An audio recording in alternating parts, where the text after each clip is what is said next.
y la forma en que nosotros hoy día somos depositarios de esta gracia. Entonces, todo eso forma parte de los indicativos de lo que Dios ha hecho como realidades para nosotros. ¿Ya? Y ahora, entonces, en el versículo número 13, es posible que nosotros podamos preparar nuestra mente para poder actuar. Por eso dice el versículo número 13, dice, por tanto. ¿Ya?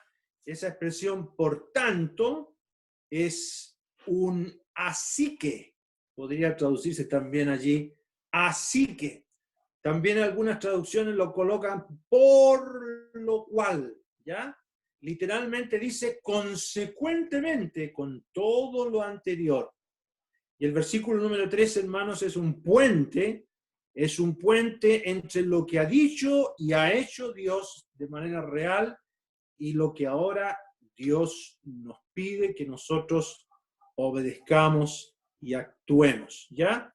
Entonces ahora viene un llamado a preparar la mente del creyente, del que es salvo, en virtud de todo lo que ya el Señor ha dicho del versículo 3 al versículo número 12.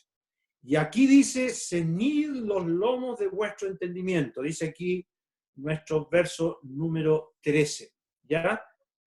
No podemos subestimar y desvalorizar todo lo anterior, es muy importante, ¿ya? Y tenemos que ceñir los lomos de nuestro entendimiento. Esa metáfora que ocupa ahí, tanto de lomo y de entendimiento, alude a la forma del vestuario que ocupaban en el primer siglo las personas para realizar una tarea que exigía exigencia, movimiento, prepararse para la guerra o ir al trabajo, hacer un surco en el campo. Ellos usaban vestidos, hombres y mujeres, y ellos no podían hacer algo si no se ceñían la ropa, ¿ya? Y esto el apóstol Pedro lo toma a propósito, porque ellos como judíos usaban este tipo de vestimenta, pero también recordándoles a los judíos la noche de la primera Pascua, ¿ya? Ellos debían ceñirse sus ropajes para poder salir de Egipto. Y dice ahí en el libro de Éxodo, y comeréis así, ceñidos vuestros lomos, vuestros calzados en vuestros pies y vuestro bordón en vuestras manos, y lo comeréis apresuradamente, es la Pascua de Jehová. Estaban ahí comiendo y tenían que antes ceñirse los vestimentas para poder luego salir y obedecer a Dios. Entonces ellos necesitaban recoger las faldas, arremangarlas y amarrarlas. Y el Señor también usa ese lenguaje ahí en el Evangelio de Lucas, cuando dice, estén ceñidos vuestros lomos y vuestras lámparas encendidas. Y el Señor ocupa ese símil para poder explicarle a los creyentes que es necesario estar preparados para actuar. Entonces, el apóstol Pedro aquí ocupa esta figura, para que nosotros ciñamos nuestra mente.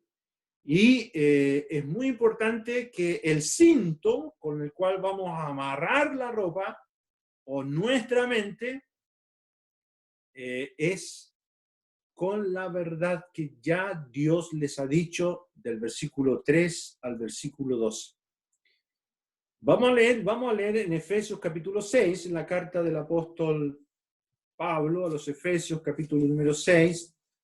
Ahí el apóstol les dice en el verso 14, Efesios 6, 14, les dice, estad pues firmes, ceñidos vuestros lomos con la verdad y vestidos con la coraza de justicia. Y aquí al creyente como un paladín en la batalla de la fe, le dice el apóstol Pablo que debe ceñir sus lomos con la verdad. el cinto que se va a usar es la verdad, ¿ya? Y esto es muy importante. Hay que introducir todo el vestido que caía, había que introducir todas las puntas sueltas adentro del cinto, ¿ya? Que se ponía en los lomos el judío para poder hacer su tarea, para poder correr, ¿ya?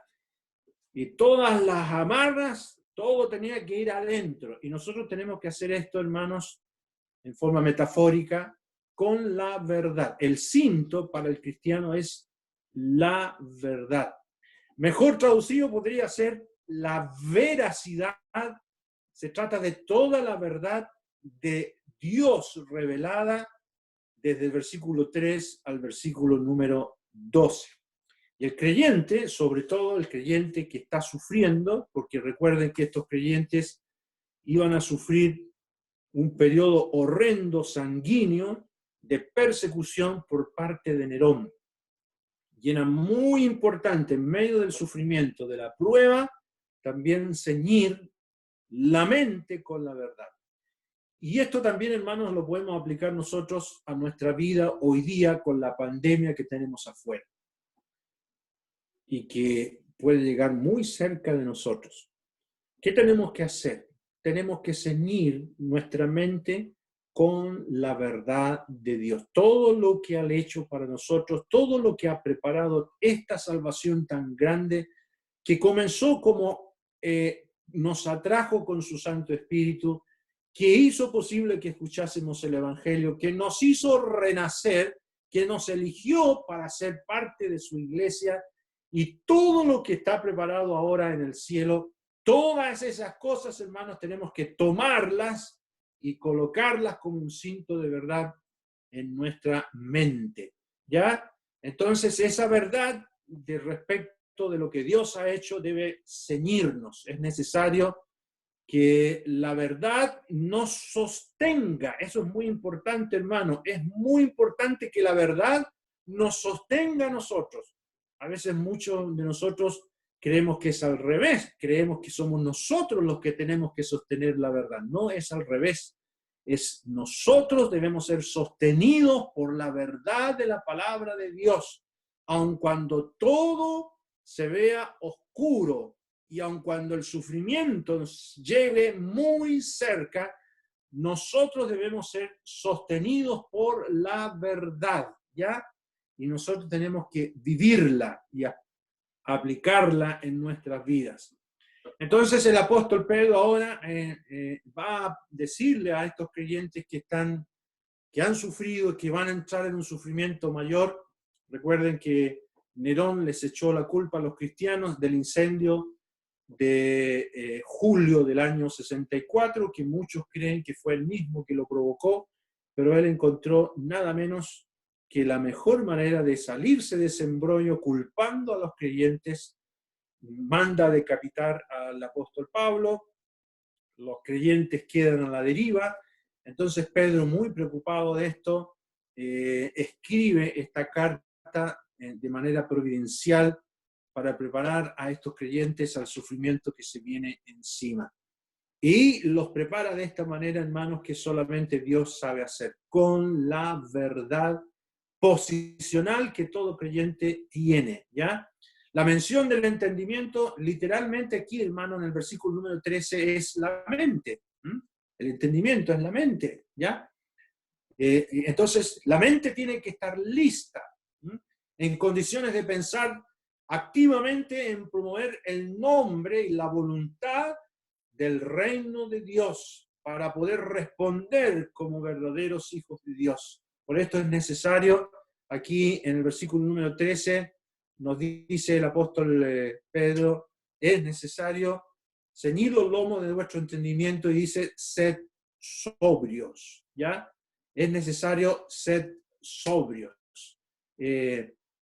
Para no vivir con una mente embriagada, es necesario ser sobrios. Y esto a lo mejor a nosotros nos puede parecer muy extraño, pero recuerden que ellos se habían convertido, algunos eran judíos convertidos al cristianismo y otros gentiles convertidos al cristianismo, Y era muy común el alcohol, el licor, ¿ya? O cualquier bebida intoxicante, y en medio del sufrimiento hay personas que lo primero que hacen es buscar alcohol. En las noticias que veía noches anteriores de lo que está pasando en varias partes de ciudades como Santiago, como en Temuco, como en Valdivia, y ciudades que están bombardeadas por este flagelo de la pandemia que nos está rodeando, un periodista hacía hincapié cómo la gente hacía colas también en las donde se expende bebida alcohólica, las botillerías. La gente está desesperada. ¿Y por qué? Porque explicaba un psicólogo que la gente busca alcohol para poder disipar la angustia, para poder olvidarse de la angustia y del peligro. Entonces se embriagan. Entonces esto era muy común que le pudiese pasar incluso a los creyentes. Por eso dice, sed sobrios, ¿ya? Y el apóstol Pedro 3 veces habla de esto, ¿no? 3 veces Pedro invita a la sobriedad, a la prudencia, en lugar de buscar algo que embriague la mente. Aquí en el versículo número 3 es la primera vez, en el capítulo 4, si me acompañan, en el verso 7 es la segunda vez, dice, el apóstol Pedro dice, mas el fin de todas las cosas se acerca, sed pues sobrios y velad en oración, en lugar de tomarse un copete, en lugar de buscar algo para olvidar, como lo solían hacer ustedes antes, tienen que ser sobrios y velar en oración. Y la tercera vez que ocupa esta misma metáfora está en el capítulo número 5 y en el verso número 8, primera de Pedro 5:8 dice, sed sobrios y velad, porque vuestro adversario, el diablo, como león rugiente, anda alrededor buscando a quien devorar. Aquí está la tercera vez que ocupa la misma metáfora. El apóstol les pide que sean sobrios, ¿ya? Existe el peligro evidente de una vida descuidada e irreflexiva. El creyente con falta de sobriedad es irreflexivo, toma decisiones apresuradas, influenciado por el alcohol o cualquier cosa de este mundo, sin someterlo a la oración. Entonces, ¿qué es lo que es la sobriedad? ¿Qué es lo que es la sobriedad, hermanos? Esta palabra es muy hermosa e interesante. Significa literalmente de sano juicio. Eso significa de sano juicio. Estén en su sano juicio, les está diciendo Pedro, ¿ya? Por ejemplo, aparece también cuando el Señor libera al endemoniado Gadareno. ¿Se acuerdan? Cuando el Señor lo libera a este hombre poseído por esa legión de demonios, nos describe Marcos que él quedó en su sano juicio. Es la misma palabra, sobriedad. Quedó en su sano juicio, en condiciones de usar la mente para decidir de manera conveniente. Esa es la idea, ¿ya? Actuar a la luz de la verdad. Nosotros, del versículo 3 al 12, tenemos la luz de la verdad y podemos actuar de manera sobria, inteligente, ¿ya? Se traduce también como cordura. ¿Se acuerda cuando Pablo estaba ahí frente a Festo y Agripa y Festo le dijo, estás loco, Pablo, las muchas palabras te hacen loco? Y Pablo dijo, no, excelentísimo Festo, sino que yo hablo palabras de cordura, palabras de sobriedad, ¿ya? Entonces, la sobriedad nos hace ser juiciosos en el uso de los bienes temporales que Dios nos ha dado y nos permite tener también una perspectiva adecuada mirando la eternidad, mirando lo que viene. El Señor ya viene. Viene esta salvación, viene todo lo que nos tiene preparado. Entonces tenemos que usar bien, administrar bien lo que Dios nos ha dado, porque vamos para allá, no disipar los bienes, no mal usarlos. Conviene replantearnos cómo estamos viviendo. ¿Ah? Algunos han traducido también esta palabra perfectamente autodominados. Tiene que ver también con el dominio propio. Y ya que después va a decir en el verso 13, esperad por completo, entonces es muy importante que nosotros estemos dominados, dominados en nuestra manera de pensar. Ahora, fíjese que es interesante, volvamos a 1 Pedro, capítulo 1, versículo número 13, dice ahí el apóstol, y esperad por completo en la gracia que se os traerá cuando Jesucristo sea manifestado. Aquí, este vocablo esperad es esperanza. Y es interesante que Pedro usa la esperanza como un sustantivo. En el versículo número 3 habla de la esperanza que se nos, para la cual hemos ahora, dice ahí en el versículo 3, bendito el Dios y Padre de nuestro Señor Jesucristo, que nos, según su grande misericordia, nos hizo renacer para una esperanza viva. Ahí está la esperanza como un sustantivo, ¿ya? Esta esperanza que tenemos del Señor Jesucristo. Pero aquí en el versículo número 13 está en forma verbal, está como un mandamiento, como un imperativo. Eso es lo que es la forma verbal. Aquí la esperanza aparece como un mandato. Y este es el primer mandato, hermanos, de los 5 que vienen, que Dios quiere que pongamos toda nuestra mente, ceñidos los lomos de nuestro entendimiento. Y aquí va a decir que tenemos que tener esperanza como un mandato, ya como una exigencia. Le está diciendo, pongan toda su esperanza en las gracias que se les va a dar, que se les traerá, ¿ya? Y fíjense, hermanos, que al sufrir persecución, estos creyentes, como cualquiera de nosotros, al estar amenazados, lo que pasa es que la esperanza mengua. Cuando uno está bajo presión, cuando uno está enfermo, cuando uno está siendo perseguido, cuando uno está en dificultades, la esperanza baja, mengua, ¿ya? Entonces el apóstol Pedro coloca la esperanza aquí como un mandamiento. ¿Usted sabía que la esperanza es un mandamiento? Es interesante, ¿ya? Ya que el ánimo decae con tanta facilidad y sobre todo cuando los resultados no son favorables. Supóngase usted que nos llega el examen y dice usted está infectado con el COVID-19. Uno realmente se va a sentir impactado y decae el ánimo y la esperanza se va al suelo, ¿ya? Entonces, es muy importante, hermanos, que aquí la esperanza aparece como un mandamiento. Y se nos dice aquí, esperen por completo. Mire, lee de nuevo el verso 13.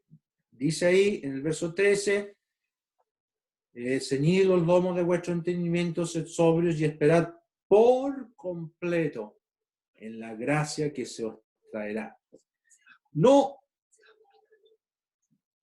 me dice mi secretaria que se va a cortar.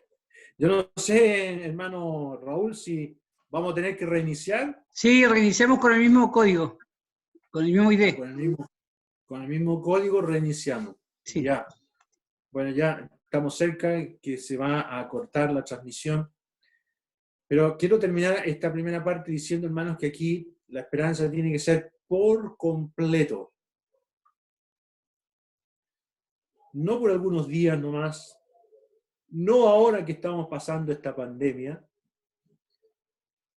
no junto a otra posibilidad, sino por completo, ¿ya?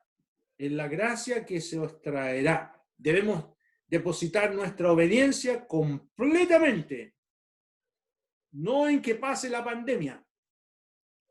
¿O usted tiene esperanza que pase esta pandemia y después seguir con sus proyectos? Yo le decía a los hermanos que hay un hombre, un